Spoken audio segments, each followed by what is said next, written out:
Boa noite. Nosso tema vai ser sobre casuários e SPP.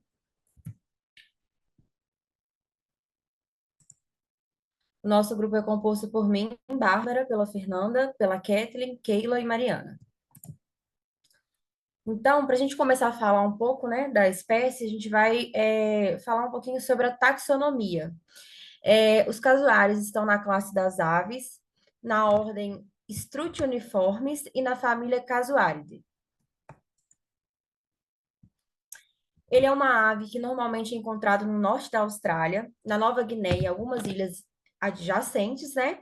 Ele é bem comum encontrar em grupos pequenos ou isolado. Ele é um animal que aí possui hábitos mais solitários, exceto no momento da reprodução, onde os machos eles vão definir territórios ali ao redor da fêmea, né? Eles têm o maior período de atividade ao amanhecer e ao entardecer, e tem uma comunicação coespecífica, né, CI, que vai ocorrer por chamados e alguns grugidos variados. São consideradas aves frugívoras, ou seja, elas se alimentam na natureza, grande quantidade de frutas, fungos e alguns pequenos vertebrados, e é um animal que está listado aí como vulnerável devido à destruição do habitat natural dele, né, das florestas, e pela caça. Ele possui aí uma crista óssea protuberante escura que é utilizada para abrir caminhos nas matas fechadas. A gente consegue ver aqui, ó, na imagem essa crista, né? A cabeça e o pescoço azuis, com a barbela aqui no finalzinho na coloração vermelha. Essas aves, elas têm a capacidade de saltar até 1 metro de altura e é considerado um bom nadador. Ele vai possuir o bico e as garras bem afiadas. Alguma das garras ele tem até 20 centímetros de comprimento e elas são muito utilizadas na defesa do animal. As asas também são rudimentares, que vão terminar nessa grande garra, que também é utilizada para defesa. Ele possui as pernas muito fortes, que vão terminar com unhas afiadas também, e que também são utilizadas como armas. E devido a essas características, eles são considerados aí uma das aves mais perigosas do mundo. Alguns escritores falam que a força do chute desse animal, né, a força da perna dele, ela tem o poder aí, uma força comparável com um punhal pequeno que pode causar perdas mesmo dos membros, sabe? Vai ter tem o termo certo, vai decepar o membro, né? É tão forte, é tão afiado que pode decepar um membro. Fala um pouco então da anatomia desse animal. Ele tem uma altura aí de 1,7 metros. O peso, que é uma característica que a gente consegue diferenciar aí as fêmeas dos machos. As fêmeas, elas possuem 58 quilos em média, os machos vão possuir de 29 a 34 quilos em média também. E aí, como eu falei, a diferenciação sexual vai ser a partir da visualização das fêmeas, elas são maiores, e elas têm as penas também mais brilhantes, com cores mais vivas. É, a cauda não tem mobilidade, eles possuem vesícula biliar e nos machos a gente consegue perceber que os testículos eles são emparelhados e com o tamanho bem similar. Em relação à reprodução, os machos são monogâmicos, ou seja, eles só se relacionam no período de reprodução com uma única fêmea. Em contrapartida, as fêmeas elas vão praticar aí o que a gente chama de poliandria sucessiva. O que que é?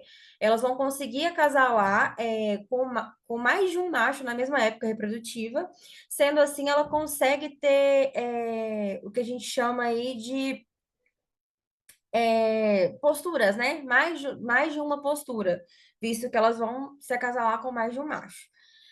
No caso dos casuários, os machos que são responsáveis por fazer a incubação da ninhada, ou seja, por ficar ali chocando, né, gente, dizendo assim, geralmente são poucos ovos, em média aí de 5 ovos por ninhada, e ele choca durante 7 semanas. As fêmeas, elas podem pôr aí de 3 a 6 ovos grandes, que vão ter coloração de verde escuro, e elas se acasalam, como eu falei anteriormente, com mais de um macho. Falando um pouco sobre a nutrição dessas aves, a gente, em vida livre, aí a gente vai ver essas aves frugívoras, como eu falei anteriormente, né? Elas vão se alimentar de frutas, fungos e alguns pequenos vertebrados. Em cativeiro, elas são alimentadas com ração para ratitas e algumas frutas. E além disso, a depender aí do solo da pastagem, da época do ano e da fase de vida desse animal, é recomendado a gente oferecer um volumoso picado, uma silagem, um feno para complementar a ração comercial. E isso aí pode até influenciar na qualidade do ovo também desse animal, né? A ingestão hídrica dele é em torno aí de 15% do peso vivo, mas a gente tem histórico que na natureza o valor, esse injeção hídrica em torno de 15% do peso vivo seria em cativeiro. Em vida livre, a gente tem aí uma percepção que esses animais eles ingerem muito menos água. Chega a ser de 20 ml até 720 ml por ave por dia. Então, ou seja, uma quantidade muito menor do que ele ingere em cativeiro. Normalmente tem o fornecimento de sal mineral e cálcio semanal quando necessário, ou seja, quando essas aves colocarem a postura de ovos com casca mais fina, que vai precisar aí de uma suplementação, né? Após 3 meses iniciais de vida, a gente vai fazer a troca da ração para uma ração de crescimento de forma gradativa e também fazer uma suplementação para ajudar aí no maior desenvolvimento desse animal. Falando um pouco sobre o manejo ambiental, como eu falei anteriormente, eles são animais que a gente vê pouquíssima criatório, assim, né? Criatório comercial mesmo. Então, a gente tem pouco relato do que realmente deve ser feito, a maneira correta, de detalhes, assim, do criatório. O que a gente consegue ver aí na literatura é que os comedouros e bebedouros, para os filhotes, eles precisam ter 10 centímetros de extensão por aí. E aí, na primeira semana, com acesso livre, né, a alimento e água, e disponibilizar também areia grossa e algumas pedrinhas que vão ajudar na digestão do alimento desse animal. Os bretes, que vão ser os locais onde eles vão ficar armazenados ali, né? Tem que ser em forma de V, com 1,5 metros de altura, paredes lisas e acolchoadas, com couro, espuma, para evitar escoriações, outros machucados. Os piquetes, eles precisam ser fechados com uma trava na parte de trás, que vai facilitar, né? O manejo desse animal, quando a gente precisar fazer alimentação, quando a gente precisar fazer medicação ou algum exame. Então, a gente vai evitar esses coices, que, como eu disse lá atrás, são bem perigosos, né? Porque tem essa pata mais afiada aí, bem potente. O transporte, quando for feito desses animais, a gente precisa ter um caminhão com boa circulação de ar e com piso com aderência, porque a gente entende que a sola da pata desse animal, né, ela está adaptada para um tipo de solo que é da natureza. Então, se a gente não coloca uma boa aderência ali no caminhão, a gente pode causar acidentes no movimentar ali do transporte. O transporte noturno vai ser mais indicado, porque vai ser um momento onde essas aves vão estar mais calmas e a temperatura também vai estar mais amena, evitando então um estresse térmico, né, devido ao calor. E agora a gente vai falar um pouco sobre as doenças bacterianas que acometem os casuários, que são as clostridioses, o micoplasma e as enterobactérias. Nós vamos começar aqui com as clostridioses. Bom, sobre as clostridioses, nós temos alguns agentes etiológicos, né? O Clostridium perfringens, o Clostridium septicum, o Clostridium shavui, botulinum, entre outros. Bom, o Clostridium a gente tem que lembrar que é uma bactéria gram-positiva, anaeróbica estrita, ou seja, ela não vive no meio com oxigênio, ela só sobrevive e se multiplica no meio sem oxigênio. É, a rápida multiplicação do Clostridium perfringens pode causar aí uma enterotoxemia aguda não contagiosa. O que seria isso? Uma enterotoxemia não é a bactéria que vai causar a doença, são as toxinas que ela produz. E as principais toxinas que nós temos são as A e a C. E aqui está uma imagem aí das bactérias. Ok, pode passar. O que causa, né? Como que se dá a clostridiose? Algo que altera a microbiota desse animal. Altera a microbiota e induz, né, a proliferação dessas bactérias. anaeróbicas. Aí essas bactérias vão começar a produzir essas toxinas, e essas toxinas elas vão lesar as membranas celulares das células do intestino, os enterócitos. Aí causando aí uma grande toxemia, uma invasão e essa lesão. Como sinais clínicos, nós vamos ter diarreia aquosa, desidratação, sonolência, anorexia, fraqueza. Por que diarreia aquosa? Só pensarmos aí na pressão osmótica que vai ser atraída no lume intestinal, por causa das toxinas, da grande quantidade ali de soluto. Aí, na necrópsia, nós podemos achar aí o estômago não impactado, enterite com espessamento de mucosa, né? Vai ter uma inflamação ali bem considerável, conteúdo escuro e presença de gás, microlesões necróticas no intestino delgado. Também nós vamos achar focos de necrose no fígado e congestão dos pulmões. Na enterite clostridial hemorrágica, como o próprio nome já diz, nós vamos achar hemorragia entérica dentro do intestino. E os animais podem morrer geralmente sem a gente perceber ou sem manifestarem sintomas clínicos. Pode ser tipo uma morte aguda, uma morte súbita. Ok. Tratamento.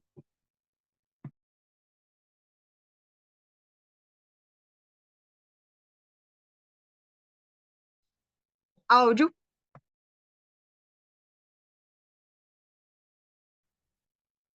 Eu vou falar um pouco agora sobre o tratamento e prevenção da clostridiose. As aves jovens podem ser tratadas com a ampicilina e a tetraciclina, adicionada à água de bebida. Em alguns lugares, a gente observa que eles colocam corante, né, para identificar ali as aves que conseguiram tomar a vacina. É essencial manter a hidratação e o bem-estar das aves durante todo esse tratamento. Pode-se usar a vacina autógena contra a C. perfringens ou vacina comercial de bovinos. Essa vacina autógena, ela é uma vacina personalizada, produzida a partir do micro-organismo isolado e identificado em animais de uma determinada propriedade. O uso profilático de vacinas da C. perfringens B e D é feito em filhotes com uma semana ali de vida, né? E tem o reforço que é dado ali depois de 30 dias. Agora, falando um pouco sobre a prevenção. Evitar ali, né, a exposição dessas aves a condições estressantes, manejo inadequado, instalações com higiene precária, pois esses fatores eles podem desencadear ali a doença. No Brasil, há relatos do uso de uma bacterina autógena de C. perfringens que resultou em uma redução de 80% nos casos ali de mortalidade por clostridiose, nesses criadores de avestruzes onde foi utilizado. Se faz necessário também evitar o uso de alimentos de difícil digestão, porque elas acabam diminuindo a motilidade e proporcionando ali um desenvolvimento da microbiota anaeróbica. Pode passar.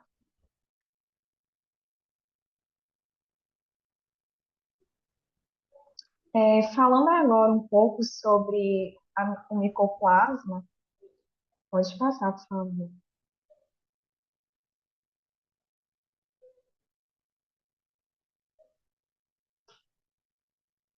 O micoplasma é uma enfermidade causada por bactérias que vão ter um tamanho menor do que as outras bactérias que geralmente a gente costuma encontrar, tendo um tamanho bem parecido com o vírus. Esses micro-organismos eles têm predileção pelas membranas mucosas e serosas das aves e vão provocar problemas respiratórios, articulares e urogenitais, ou seja, vai atingir esses três sistemas principalmente. As aves, elas são pouco suscetíveis, as silvestres no caso, de contrair essa enfermidade e elas podem, as aves comerciais, né, como as aves de criação de granja, de corte e poedeiras, elas são o maior vetor, né? Vão funcionar como um vetor e transmissor das micoplasmoses do contato direto dessas aves de produção com água ou alimentos que estejam contaminados em contato com essas aves silvestres que poderão se contaminar. Pode passar, por favor.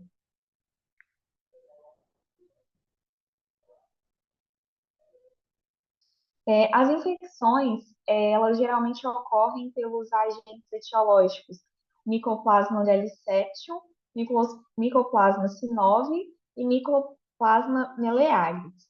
As doenças causadas pelas micoplasmoses geralmente são a doença respiratória crônica das galinhas, sinusite infecciosa dos perus, sinovite infecciosa e aerossaculite das aves. Os micoplasmas eles podem ser transmitidos por via transovariana e seu estabelecimento em rebanhos de ratitas reprodutoras deve ser evitado. A transmissão do Mycoplasma galiseptium e Mycoplasma synovium pode ocorrer de maneira horizontal, quando as aves elas têm contato direto com as secreções respiratórias ou verticalmente com os ovidutos, pelo oviduto, no caso. E aí, essa imagem a gente consegue ver uma colônia da Mycoplasma galiseptium que a gente pode identificar, né? Pode passar, por favor.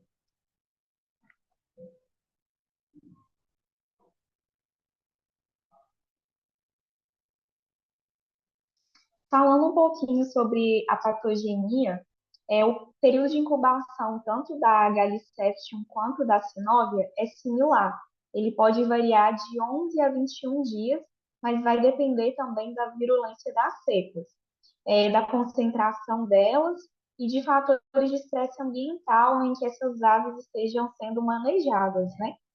E os estágios de interação entre a Mycoplasma galiseptium e o hospedeiro, ela vai incluir 3 etapas, né? 3 eventos que serão sequenciais.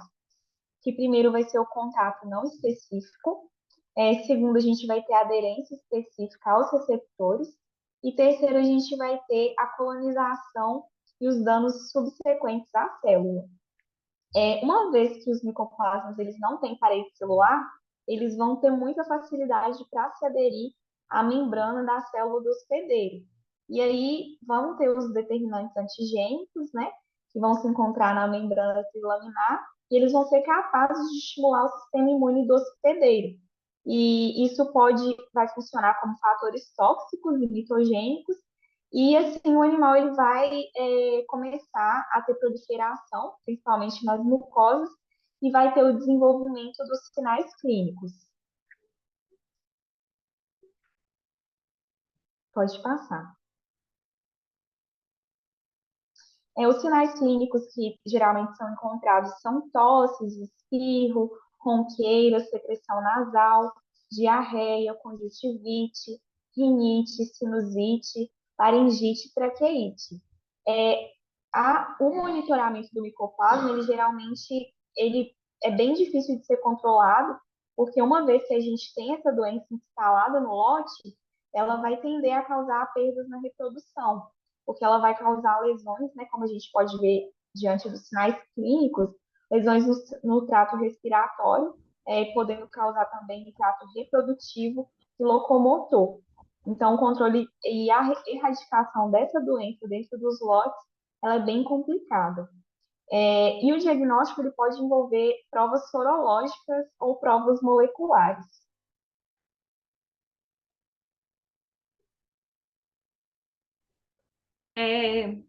Falando agora sobre o tratamento da micoplasmose, né? É comum o uso da atilosina, enrofloxacino ou o danofloxacino. E é essencial priorizar o tratamento precoce dessas aves, pois proporcionam melhores resultados. Pode passar, por favor. É importante manter as medidas de biosseguridade, né? E evitar ali a criação de galinhas com as ratitas, bem como a presença de aves selvagens pois elas são fontes de contaminação por micoplasmas. Pode passar. Agora a gente vai falar um pouquinho sobre as enterobactérias. E aí, quando a gente pensa, né, em enterobactérias, são vários os agentes etiológicos. A gente tem aí a Escherichia coli, Pseudomonas aeruginosa, Klebsiella, Salmonella, Campylobacter. São vários agentes etiológicos aí, né, que se enquadram no grupo dessas enterobactérias. O que a gente escolheu para falar aqui hoje foi a Salmonella. E a Salmonella, ela é da família Enterobactericidae. São bactérias bastonetes gram-negativos que não formam esporos e podem viver ali e se multiplicar tanto em ambientes aeróbios quanto em ambientes anaeróbios. E quando a gente pensa em aves, né, no caso do casuar, que é uma ave, as salmonelas aí de maior importância dentro do grupo das aves são os sorotipos Salmonella pulorum e Salmonella gallinarum, que são os sorotipos que levam e causam doenças nas aves. Pode passar.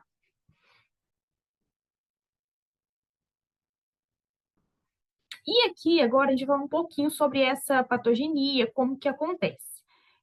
Então, quando acontece a ingestão, né, dessa bactéria, dessa salmonela, elas são parasitas intracelulares. E se a gente pensar na fisiologia normal, o estômago, por ter um pH ácido, se essa ingestão ela for pequena, o pH ácido do estômago tem até capacidade de combater essa bactéria.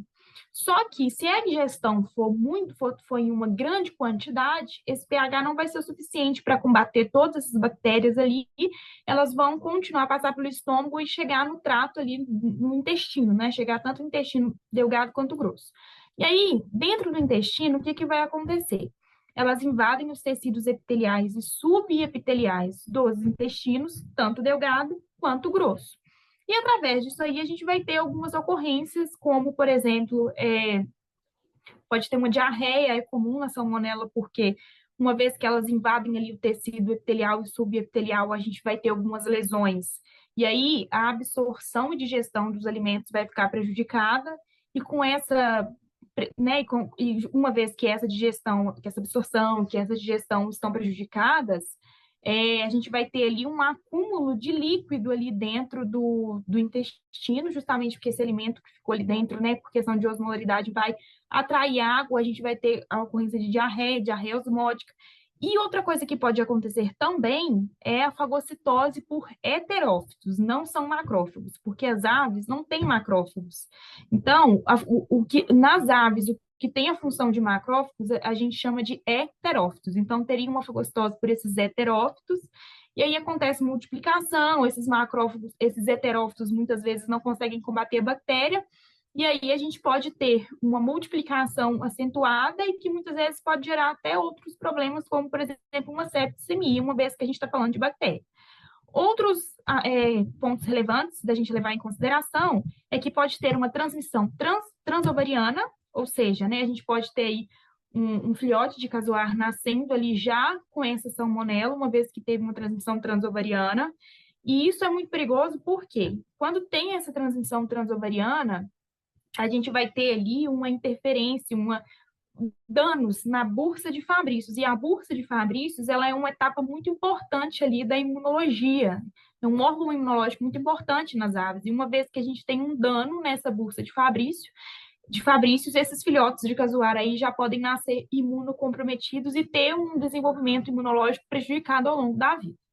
E aí também com né, com todo esse mecanismo, vai gerar uma inflamação, a gente vai ter endotoxinas, prostaglandinas circulantes ali, citocinas, o que pode muitas vezes agravar o caso também. Pode passar. Agora, a gente vai falar, né, sobre os sinais clínicos dessa salmonela, uma vez que a gente já entendeu o processo ali de patogenia, de como que acontece no organismo, de como se desenvolve. E os filhotes, eles podem aí nascer, né, justamente porque tem essa transmissão transplacentária, eles já podem nascer aí com transovariana, perdão, eles já podem nascer aí com omphalite, com infecção ali do saco da gema, diarreia, necrose da cabeça do fêmur, meningite, enterite, desidratação. Então, se a gente pensar tudo que uma bactéria pode causar dentro de um organismo, se ela atingir a corrente sanguínea, por exemplo. Nos adultos, a gente vai ver uma septicemia, aerossaculite, que é como se fosse ali uma pneumonia nessas aves, enterite. Então, tudo que uma bactéria invadindo uma corrente sanguínea pode levar. Por quê?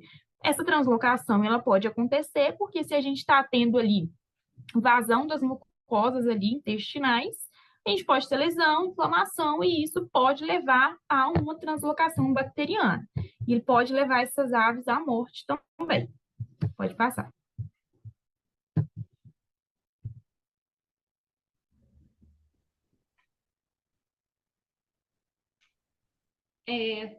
Falando um pouco sobre o tratamento da enterobactéria e a prevenção. No tratamento, é importante, né, você realizar ali o antibiograma das bactérias isoladas, a fim de orientar um tratamento adequado, né? Porque aí vai direcionar você ao tratamento específico com o antibiótico, né? Com o antibiótico e o probiótico adequado para a espécie da bactéria isolada. Já a prevenção, a gente precisa adotar as medidas de biosseguridade para garantir a saúde e o bem-estar dessas aves. Então, assim, tem que ter uma higiene dessas instalações, fornecimento de probióticos, e temperatura e ambiente adequado para elas. É isso. Essas são nossas referências e muito obrigada pela atenção. Obrigada.